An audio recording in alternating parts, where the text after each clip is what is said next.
তো আমাদের মিনি ময়না রুটি খাচ্ছে কিভাবে সেটাও তো দেখে ফেললেন, হাতের থেকে রুটি খাচ্ছে। তো আজকে ছোট্ট ব্লগটা আপনাদের সাথে শেয়ার করব, তো চলেন দেখে আসি। আসসালামু আলাইকুম, আপনারা কেমন আছেন? আশা করি ভালো আছেন। আই হোপ আমিও খুব ভালো আছি। আর একটা ডেইলি ব্লগ নিয়ে চলে আসছি। তো কিছুটা পথ আমার সাথে চলেন, কোনো না কোনো অংশ আপনাদের ভালো লেগে যাবে।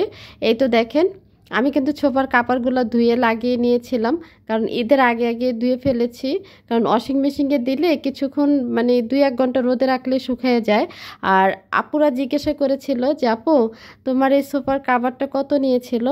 আপুদেরকে উদ্দেশ্যে বলি, আমি তো একজনকে বলতে পারবো না, অসংখ্য কমেন্ট আসছে এই সোফার কাভারের জন্য। আপু এই কাভারটা 5,500 টাকা নিয়েছিল। এই যে দেখো, আমি সুন্দর করে একটু সাজিয়ে নিয়েছিলাম। আর এই তো চলো রান্নাঘরে চলে আসছি। আমি একটু রান্নাঘরটা একটু মুছে নিচ্ছিলাম।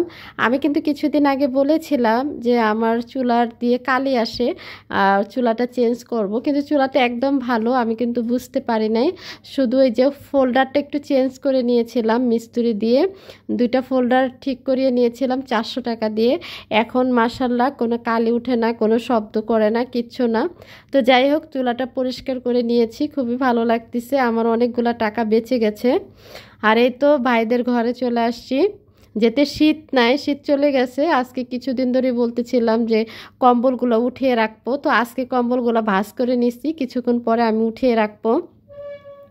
বলেছিলাম যে এগুলো ওয়াশে দেব, তো এখন দেখতেছি যে বেশি একটা ময়লা হয় নাই। তো আরও যখন প্রচুর গরম পড়বে তখন ওয়াশে দেব, এখন দেব না, এখন আমি উঠায় রাখবো এভাবেই। তো এমনি ভাঁজ করে রেখেছি। আর এদিক দিয়ে চলে আসছি, 2টা পাপোশ দিয়ে দিয়েছিলাম, এটা আমার রুমের পাপোশ, একটু ধুয়ে দিয়েছিলাম যেতে রোদ আছে ভালো। তো ভাবলাম যে একটু রোদে দিয়ে দিই, শুকিয়ে যাবে। দেখো রোদটা কিন্তু ভালোই আছে, রমজানের ভিতরে কোনো মানুষ নাই, আর কোনো কাজও করতে ভালো লাগে না। আর এদিক দিয়ে তো দেখো, আমরা তো 6 মাসের হলুদ মরিচ ভাঙ্গায় নিয়ে নিছি, যেতে কোনো প্রবলেম না হয়। আমাদের কিন্তু হলুদ মরিচ আমি একসাথে ভাঙ্গায় রাখি, কারণ একসাথে ভাঙ্গায় রাখলে আমি টেনশন মুক্ত হই।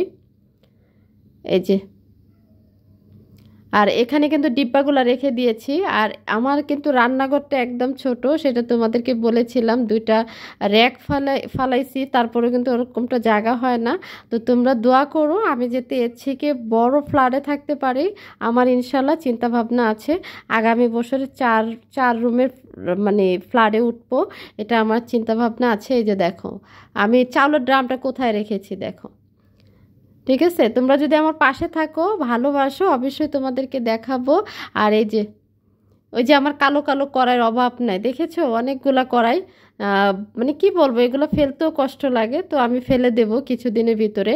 আর এখানে করলা কাইটা নিছি, এই যে করলাগুলো ছোট ছোট করে কাইটা নিয়েছি, একদম মানে পাতলা করে। এখন লবণ দিয়ে আমি মাখায় ধুয়ে দেব, কোনো তিতা লাগবে না।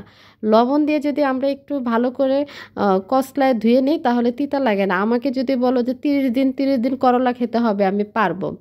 আর এদিক দিয়ে কিন্তু আমরা গরুর মাংস বসায় দিচ্ছিলাম, কারণ ইফতারের সাথে কিন্তু গরুর মাংস দিয়ে খিচুড়ি কিন্তু অনেক মজা। বেশি কিছু করা হবে না, শুধু গরুর মাংসটা আগেই বসায় দিচ্ছি। এখন বাজে 2টার সময় আমি গরু মাংসটা বসায় দিচ্ছি, যেহেতু হইতে সময় লাগে, এই জন্য আমি চিন্তাটা করলাম যে না, গরু মাংস বসায় দিই, অন্য অন্য কাজ করতে পারবো। তো আমি পাতিলার ভিতরে পেঁয়াজটা দিয়ে দিলাম, মানে এক এক করে আমি সবই দিয়ে দেব, কারণ এত মানে নাটক করার মতো সময় নাই। আমার মতো করে কে কে রান্না করো আমাকে জানায়ও, দেখো আমার রান্নাটা আগে, তারপরে বলতে পারবে। তো যাই হোক, এখন কিন্তু আমি আস্তে আস্তে করে আদা রসুন সবই দিয়ে দেবো। মানে আমার না ভালো লাগে সবসময় মাখায় বসাইতে, তারপর আবার এইভাবেও বসাই, দেখো। আর এখানে কিন্তু হলুদ মরিচটা একসাথে, এই যে আমি একটা পিরিজে নিয়ে নিছি, এখন ঢাইলা দিলাম হলুদ মরিচ, ধনিয়ার ফাঁকি, তারপরে লবণ, সব কিছু একসাথে দিয়ে দিলাম। এখন একটু কষায় নেব সুন্দর করে। আমি এভাবে দিলে না আন্দাজ করতে পারি, কোনোটা কম বেশি হয় না। আর যদি একটু চামিচ দিয়ে দিতে যাই তাহলে কম বেশি হয়ে যায়, তখন আমার কাছে নিজের কাছে মনে হয় যে হলুদ মরিচ কম বেশি হয়েছে। কালারটা কিন্তু খুব সুন্দর আসছে। আর আমরা সবসময় কিন্তু গরুর মাংস পায়েরটা খাই, সিনার বা এগুলা খাই না। তো আমি সিনার মাংসটা একদম কমই খাওয়া পরে, একদম রানের মাংসটা বেশি খাওয়া পরে। সবসময় দেখবা একটা হাড্ডি থাকবে আমাদের মাংসের ভিতরে, কারণ আমরা জেনে শুনে একটাই আনি, দেখো।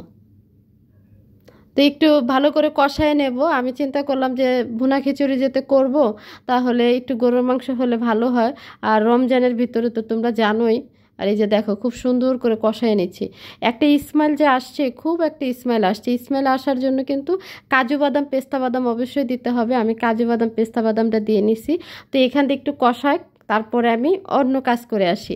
আর এদিক দিয়ে কিন্তু মটরশুঁটি বাইছা নিচ্ছিলেন মা, কারণ মটরশুঁটি বেছে আমি ফ্রিজে রেখে দেব, যাতে পোলাওতে দেব বা খিচুড়িতে দেব, যে কোনো জিনিসে দিতে পারি আমি, যাতে মানে ইফতারে যদি আমি তিহারি রান্না করি তাতেও দিতে পারবো। আমি মাকে বলেছিলাম যে মটরশুঁটি নিয়ে এসো, মা মটরশুঁটি নিয়ে আসছে। তা আজকে আপাতত খিচুড়ির ভিতরে কয়েকটা মটরশুঁটি দেবো, তারপরে রেখে দেব, যখন যেখানে দরকার হবে আমি তখন সেখানে দিতে পারবো। তো যারা যারা আমার ভিডিওগুলো দেখো অসংখ্য ধন্যবাদ, লাভ ইউ তোমাদেরকে। কারণ তোমাদের ভালোবাসার জন্য কিন্তু আমি সামনের দিকে আগাতে পারতেছি, আরও আগাবো। তোমরা আমার পাশে থাইকো। আর এই তো দেখো আজকে কিন্তু ওয়াশিং মেশিনে কোনো কাপড় ধোয়া হয়নি। আমার পরনের কয়েকটা কাপড় ছিল, ওইটাই আমি ধুয়ে নিলাম।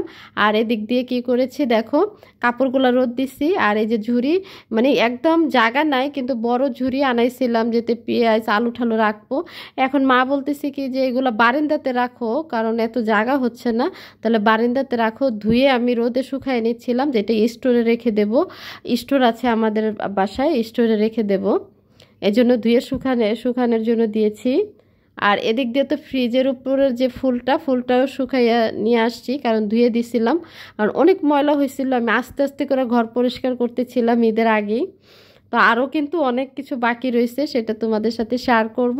তোমরা কিন্তু সব সময় ভিডিও দেখবে, দেখে কমেন্ট করবে। আর যারা আমাকে বন্ধু করে নাও তারা কিন্তু কমেন্টে জানিয়ে দিবে। তো যাই হোক, আমাদের কিন্তু খিচুড়িও হয়েছে, গরুর মাংস হয়েছে। এখন ছোটো ভাই বলতেছে যে নুডলসের এটাকে নাকি ছোপ বলা হয়, কয় যে আমাকে নুডলস দিয়ে ম্যাগি ছোপ করে দাও, ইফতারের সময় লাগবে, তাহলে খেতে পারবো। তো ওখান দিয়ে কিন্তু ছোপটা রান্না করা হচ্ছে। আর আমার মার জন্য ডিম ছাড়া নুডলস রান্না করা হচ্ছে।